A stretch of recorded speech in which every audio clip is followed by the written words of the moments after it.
first of all, Coach, your impressions about your performance so far in the tournament and your match against Egypt tomorrow. Good morning, everybody. I'm quite happy about the performance that Ivory Coast has done so far. Finishing on top of the group stage was one of the targets.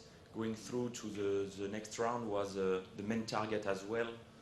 So congratulations to the boys, to all the staff. Now it's finished, it's behind, and we have to focus on what's coming through with a tough game against Egypt. The Pharaon, I know them very well. It's a massive team with a lot of stars on the jersey and on the pitch. So we just have to continue our way and to play as a team. So far, I think we have the potential to continue our way. Thank you very much. Sebastian, you are playing in the African Cup of Nations. What are your feelings about this tournament you've been playing in so far? Hello everyone. I have to say, for the moment, the competition is something unbelievable to, just to live. I think it's a human experience. When you see how many people are supporting us, all those emotions that we can have with the group, with the supporters in the stadium, social medias and all those things, it's something huge. Africa, we know that that's a continent that loves football, so of course it's something great to play, So it's the first one for me, and yeah, I'm just happy, and I just want to go the farthest possible. Thank you very much. You can now ask your questions. Gentleman here in the front, please, microphone, s'il vous plaît.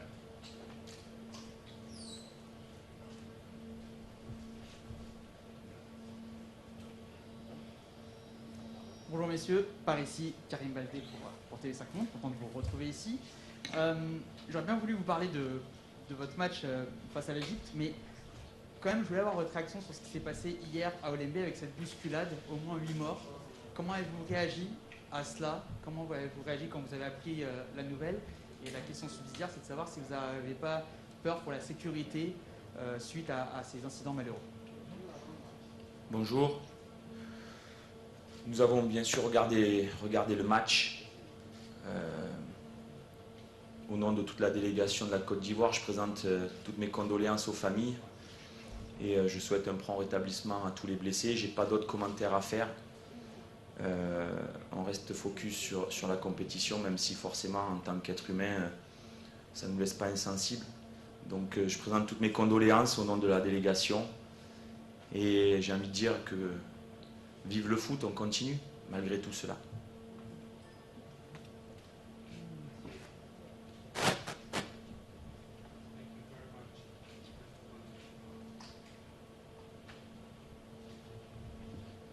Bonjour à tout le monde, bonjour Sébastien.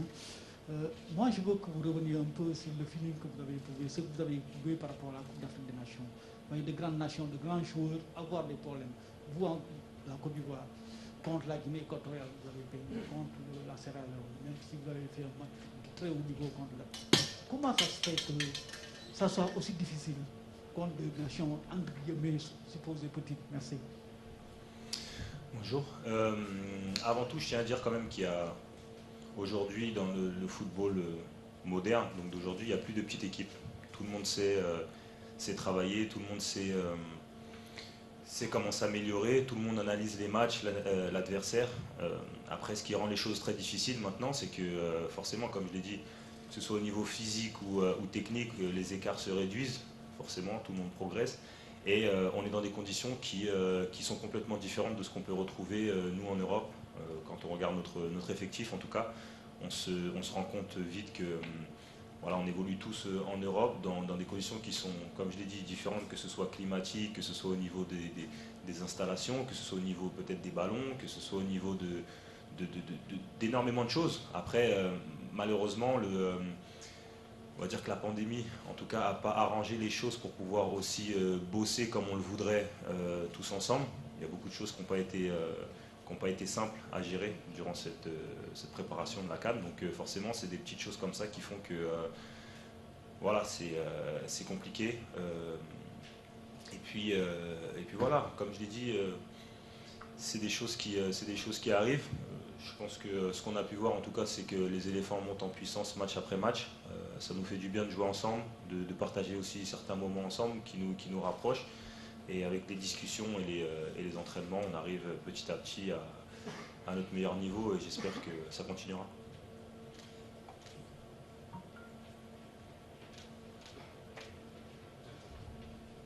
Yes.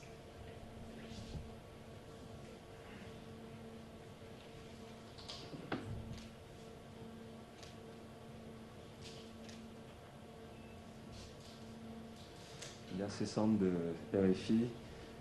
Coach, la Côte d'Ivoire est arrivée dans cette CAN presque sur la pointe des pieds, avec un statut d'outsider sérieux. Après le match presque parfait contre l'Algérie, est-ce que vous sentez que les regards ont changé vers autour de cette équipe ivoirienne? Est-ce que vous arrivez pratiquement contre l'Égypte avec le statut de favori cette fois-ci? Est-ce que ça vous met un peu plus de pression? Est-ce que ça vous pousse à adopter une stratégie par rapport à vos joueurs? Et pour Sébastien, en 2015, la Côte d'Ivoire a été championne d'Afrique. Est-ce que vous avez des images de cette épopée-là? Il y a encore des joueurs de cette époque-là qui sont encore là aujourd'hui. Est-ce que vous en parlez? Est-ce qu'il y a un exemple à suivre par rapport à ça? Merci. Bonjour. Ce statut d'outsider me va très bien, nous va très bien. En fait, c'est vous, journalistes, qui mettez des places à chaque équipe selon les performances. Nous, on continue notre chemin. On sait où on veut aller. L'objectif, c'était de se qualifier pour la CAN il y a 2 ans. C'est fait. Et 2, d'aller le plus loin possible dans cette Coupe d'Afrique. Je ne me vois pas outsider ou vainqueur potentiel. J'ai un groupe qui vit bien. Je crois que Seb a dit des choses très importantes. Ça fait 2 ans que c'est valable pour toutes les équipes, mais je regarde que la mienne. On se voyait très peu, on passait, malgré les dates FIFA, on passait 2-3 jours vraiment à travailler, parce que le reste du temps, on était dans les voyages, dans les situations sanitaires où il fallait faire les tests, etc., etc. Et des joueurs qui ne pouvaient pas voyager pour X ou Y raison. Aujourd'hui, nous sommes ensemble. Et j'attendais ce moment depuis longtemps, parce que le fait de passer du temps ensemble sur le terrain en dehors, je vous l'ai souvent dit que cette équipe a une âme, cette équipe a un potentiel énorme, et le fait de passer du temps ensemble, ça nous permet de chaque fois, à chaque sortie, progresser. Donc je ne sais pas jusqu'où on peut aller, mais en tout cas, je prends du plaisir tous les jours à travailler avec les garçons. Et le statut d'outsider me va très bien, qu'on nous laisse tranquille le plus longtemps possible. Je vais répondre à la deuxième question. Oui, forcément, la CAN 2015 est dans les têtes, parce que comme vous l'avez dit, il y a des joueurs qui l'ont vécu. Et je pense que c'est aussi une force qu'on a dans le groupe, d'avoir des joueurs qui ont vécu justement une victoire à la CAN. Ils ont cette expérience-là. Ils ont ce recul nécessaire pour pouvoir accompagner les plus jeunes et les joueurs comme moi, donc les plus, on va dire ceux qui sont arrivés il n'y a pas si longtemps que ça. Donc forcément, ça aide le groupe, et de ce qu'ils nous disent, c'est forcément quelque chose qu'on a envie de vivre, parce que c'est des émotions particulières, c'est tout un peuple qui est derrière nous, c'est pas juste nous les 26, 27 ou 28, plus le staff, non, on représente énormément de gens qui nous soutiennent au quotidien, donc forcément le fait de pouvoir avoir de très bons résultats et d'aller au bout de la compétition, ça peut nous amener à des moments inoubliables, donc forcément on a envie de se battre les uns pour les autres pour arriver à ce qu'ils ont fait en 2015. Can I take the lady in the middle, please? Can you move the ball from your slide? Thank you. Merci beaucoup. Bonjour tout le monde. Bonjour coach, bonjour Sébastien Haller. Coach, on a vu que sur cette première partie de la compétition, la Côte d'Ivoire avait quand même montré une certaine fébrilité sur le plan offensif. Et puis au dernier match, ça s'est corrigé. Mais vous avez... je voudrais poser la question, est-ce que vous avez fait un travail particulier à propos de cette question offensive qui peut être très traître? Et je voulais poser la question de manière spécifique par rapport à Sébastien, qui est quand même un serial buteur sous d'autres cieux. Je ne vais pas rappeler ses stats. Et on n'a pas beaucoup l'impression que la Côte d'Ivoire a conscience d'avoir ce tueur-là et que le jeu ne se fait pas trop autour de lui. J'ai regardé le dernier match et je n'ai pas eu l'impression beaucoup sur ce match où la Côte d'Ivoire a quand même marqué, qu'on l'a cherché particulièrement. Est-ce que vous faites un travail pour que Sébastien marque des buts? Sébastien, est-ce que vous n'avez pas un moment de solitude, de chercher des ballons comme ça et de ne pas vraiment recevoir l'attention quand on parle de ballon? Merci. Vous parlez de fébrilité. En tout cas, je préfère avoir des statistiques où on se crée de nombreuses occasions. Déjà, elles sont là. Pour moi, une fébrilité serait de ne pas se créer d'occasion, d'être stérile. Or, on se crée, sur les 3 matchs que nous avons vus, on se crée d'innombrables situations et occasions de but. Donc déjà, ça, c'est une grosse satisfaction. Entre le 2e et le 3e match, on a été beaucoup plus tueurs. L'importance de Seb n'est pas que devant le but. L'importance de Seb, c'est aussi dans un point de fixation, c'est aussi dans la capacité à donner le dernier ballon. Il a été passeur aussi. Bon, il marque un but qui est magnifique, qui est hors jeu, mais voilà, c'est le football. Mais en tout cas, il est là, il se crée de nombreuses occasions. Il est toujours à la dernière passe ou dans la surface. Donc ça me donne beaucoup de satisfaction et d'espoir pour la suite. Après, il faut savoir aussi qu'on a des équipes qui préparent leur match, qui essaient forcément d'isoler les forces vives de l'équipe. Donc c'est un tout. Mais en tout cas, aujourd'hui, entre le 2e et le 3e match, je le répète, après le 2e match, j'étais très frustré du manque de réalisme. Et sur le 3e match, nous avons été très réalistes. Et les joueurs ont pris vraiment du plaisir offensivement. Donc il faut que ça continue. Mais je ne parle pas de fébrilité. Je parle plus d'esprit tueur qu'il faut avoir. Mais sachez qu'on travaille normalement. On n'a pas changé notre façon de travailler. On continue parce que le football, les effets, ce n'est pas direct. Parfois, c'est retardé. Donc j'ose espérer que les effets retardés vont se faire ressentir encore le prochain match. Et je vais répondre aussi un peu à la question. C'est vrai que d'un point de vue offensif, on aurait pu mieux faire depuis le début du tournoi, ça c'est clair. Après, comme je l'ai dit, beaucoup de choses changent de l'Europe, et dont le fait que la préparation a été vraiment très difficile. Il y a beaucoup de choses qu'on n'a pas pu mettre en place. Travailler avec tout le secteur offensif a été compliqué, parce qu'il y en a qui pouvaient venir en sélection, d'autres non. Donc c'est des choses comme je l'ai dit, on monte en puissance. Et quand on regarde match après match, c'est de mieux en mieux. Mon rôle aussi est très certainement différent de ce que je peux avoir en club, dû au positionnement de l'équipe, les terrains, les conditions climatiques. Il y a des choses qu'on ne peut pas faire alors qu'on a l'habitude de le faire. Voilà. Donc il y a beaucoup de choses qui font qu'on doit s'adapter au quotidien, continuer à travailler ensemble et à beaucoup se parler pour améliorer ça. Mais j'ai bon espoir qu'on continue. Comme le coach l'a dit, on se crée énormément d'occasions, donc c'est déjà une bonne chose. Après, à nous d'être plus efficaces. Mais quand on regarde les premières journées de la compétition, on se rend compte que ça finissait que 1-0 et c'est compliqué. C'est compliqué, c'est pas toujours simple de marquer, même si on a les armes offensives, il y a énormément de choses qui rentrent en compte.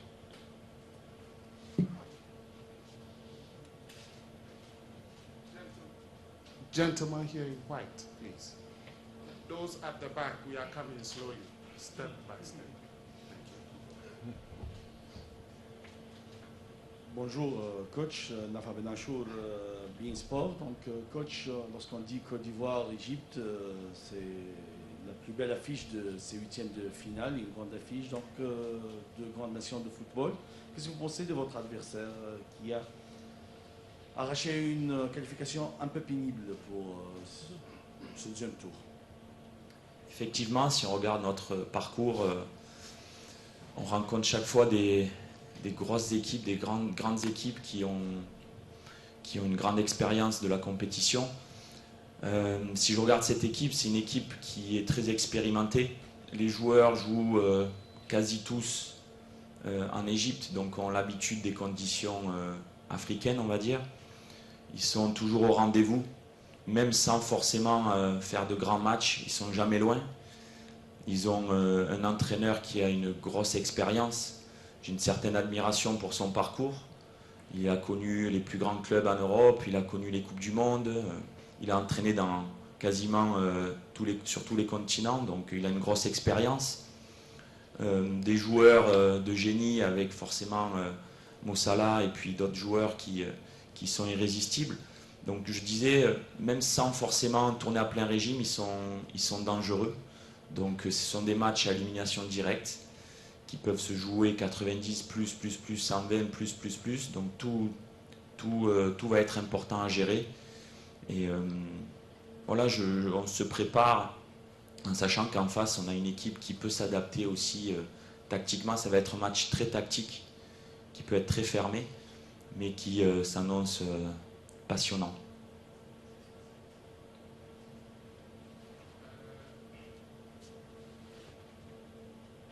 Gentleman in the middle.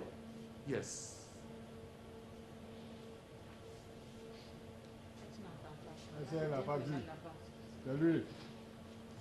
Merci. Bonjour, je suis Patrice Billot, journaliste, commentateur pour la CRTV. Coach, bonjour. Merci d'être là encore aujourd'hui. Alors, j'aimerais déjà qu'on parle un tout petit peu du cas Eric Bailly. Qu'en est-il aujourd'hui de son état de santé? Est-ce qu'il sera là demain? Et également, on se rend compte que les premiers de groupe sont en train de sortir progressivement. Est-ce que vous, en tant que premier, ça ne vous inquiète pas? Et enfin, Sébastien, quelles sont vos ambitions aujourd'hui au sein de cette équipe de Côte d'Ivoire quand vous arrivez et que dans le passé, il y a eu des joueurs comme Drogba? Est-ce qu'à un moment vous vous dites, j'ai mon histoire à écrire dans cette sélection? Merci. Concernant Eric, il sera là. Il jouera avec un look un peu rugby, avec un casque. Mais il sera bien là, il a bien récupéré et il s'entraîne depuis 2-3 jours avec le groupe, sans problème, donc il sera là. Concernant vos statistiques du premier qui sort et du troisième qui passe et ci et ça, je m'occupe pas, je m'occupe que de mon équipe et peu importe les statistiques. Bonjour. Mes ambitions, voilà, on ne vient pas à la CAN pour juste jouer des matchs. Je pense qu'on vient à la CAN pour la gagner. En tout cas, un pays comme la Côte d'Ivoire, avec l'effectif qu'on a et ce qu'on est capable de faire, on se doit de croire qu'on peut aller au bout et à nous de faire tout ce qu'on peut pour y arriver. Donc ça c'est mon ambition. Et forcément, c'est de m'inscrire dans l'histoire du pays, d'être le plus important possible. Pas seulement sur le terrain à marquer des buts, parce que c'est la chose qu'on voit et c'est la première chose qu'on attend de moi, mais ça passe aussi par des choses en dehors du terrain, que ce soit dans le professionnalisme, dans des discussions, dans énormément de choses, tout ce qu'on peut mettre en place pour arriver justement à ce résultat-là. Donc c'est pas seulement le terrain, mais ça passe par énormément de choses. Donc mon ambition, c'est de vraiment grandir dans cette sélection, d'être important et d'amener la Côte d'Ivoire le plus haut possible, déjà à la CAN, et puis j'espère dans quelques années à la Coupe du Monde aussi. We take 2 questions at the back and finish on the front. Gentleman at the back in black.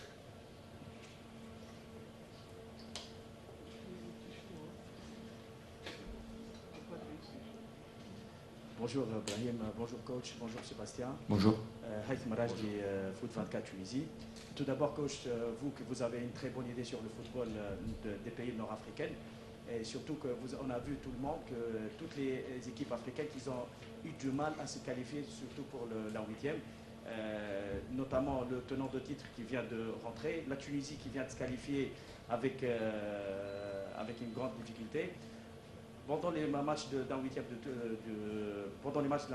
on voit la Tunisie qui élimine le grand calibre Nigeria qui vient avec 9 points. Ma question, s'il vous plaît, coach, tout d'abord, comment vous avez vu le match Tunisie-Nigeria?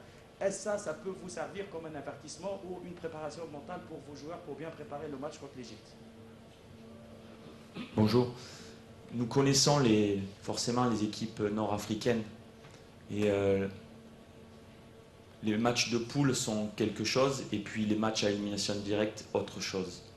Et ces équipes-là sont redoutables lors de ces matchs parce qu'il y a un aspect psychologique important. Je le disais, s'il y a une similitude entre l'équipe tunisienne et égyptienne, c'est que leurs joueurs jouent au pays dans des grands clubs.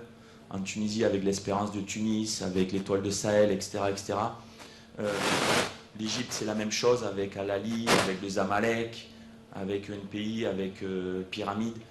Donc ce sont des joueurs qui ont l'habitude des conditions africaines. Félicitations à vous, à la Tunisie, pour être venu à bout d'une équipe du Nigeria irrésistible et séduisante sur les phases de poule. Mais encore une fois, la vérité, c'est le match suivant tout le temps.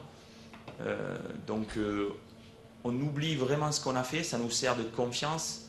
C'est bien ce qu'on a fait, mais on n'a encore rien fait. C'est le message que je dis aux joueurs, profitez, savourez, le soir même après le match de l'Algérie, savourez, mais dès le lendemain, c'était boulot, c'était concentration, c'était détermination, c'était récupération et tous ces mots qui font qu'une équipe se construit jour après jour. Mais on est averti, on sait très bien que psychologiquement, les équipes nord-africaines sont parfois, je dis bien parfois, au-dessus parce qu'elles savent gérer la pression. Elles acceptent parfois de ne pas avoir, entre guillemets, le ballon, de souffrir. Et c'est tout un état d'esprit que ces équipes ont. Et que parfois, je dis bien parfois, les équipes subsahariennes pourraient manquer. Voilà. Mais nous sommes avertis, nous regardons les matchs, nous discutons, nous échangeons avec les joueurs et nous savons que ce sera un match fermé, comme je disais, tactique. À nous de jouer avec nos forces et de rester unis de la première minute à la fin. Et je pense qu'on aura notre mot à dire dans cette rencontre.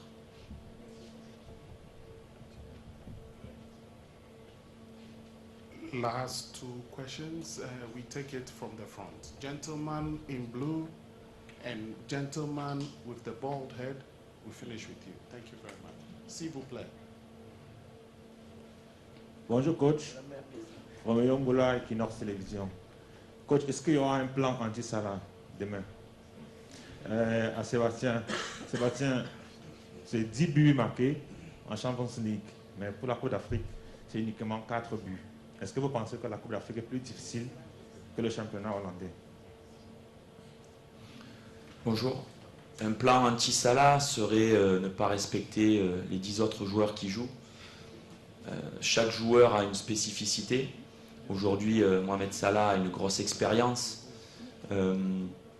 Offensivement, forcément, attire beaucoup de ballons, attire beaucoup d'attention.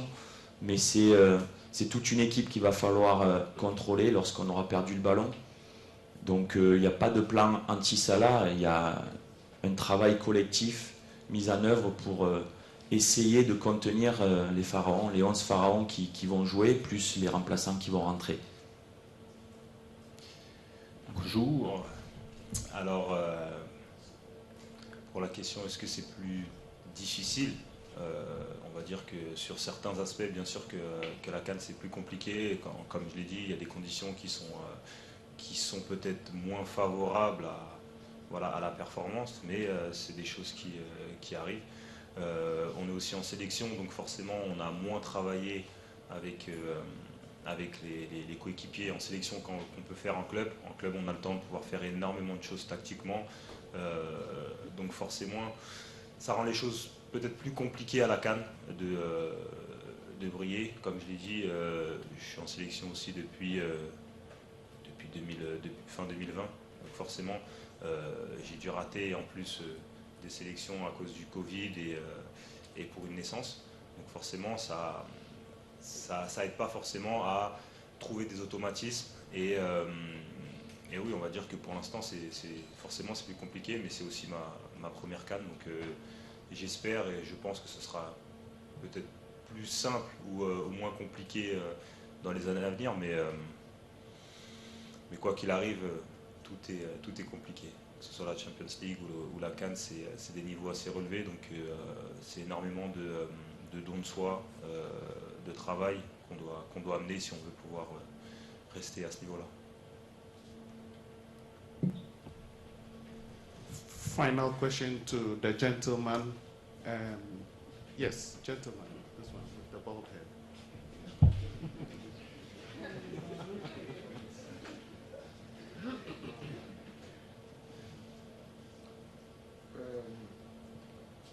Coach, je veux avoir une idée de l'état de l'infirmerie, de votre infirmerie en dehors de Bailly.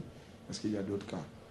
À Sébastien, je dirais que, est-ce que vous avez entendu parler des derbies Côte d'Ivoire-Égypte, l'Égypte qui reste le baobab du football africain? Merci. L'état de l'infirmerie est quasi vide. Ousmane Ouattara souffre d'une petite lésion musculaire au niveau du mollet. Sinon, tous les autres joueurs sont sur le pont. Et Dieu merci, nous n'avons aucun cas Covid pour le match de demain. Bonjour. On va dire que les matchs Côte d'Ivoire-Égypte, on le sait, c'est un gros derby. On a eu le temps de nous rappeler un petit peu le passé qu'il y a entre ces deux pays. Donc c'est ça, c'est l'histoire. C'est ça aussi qui fait que les matchs sont de plus en plus beaux ou ont une symbolique. Donc nous les joueurs aujourd'hui, quand on est amené à jouer ce genre de match, forcément peut-être que ça motive un peu plus. Parce que voilà, comme j'ai dit, il y a quelque chose derrière, ça représente quelque chose par rapport à beaucoup de personnes qui ont pu voir peut-être les matchs d'avant. Donc nous, en tant que joueurs, c'est ce qu'on aime, pouvoir jouer des matchs de ce niveau-là et qui représentent énormément. Thank you very much. That was the end of the press conference. Egypt following next. Thanks to Coach Patrice Baumel and Sebastian Haller for coming this afternoon. Thank you. Merci à tous. Bonne journée. Merci.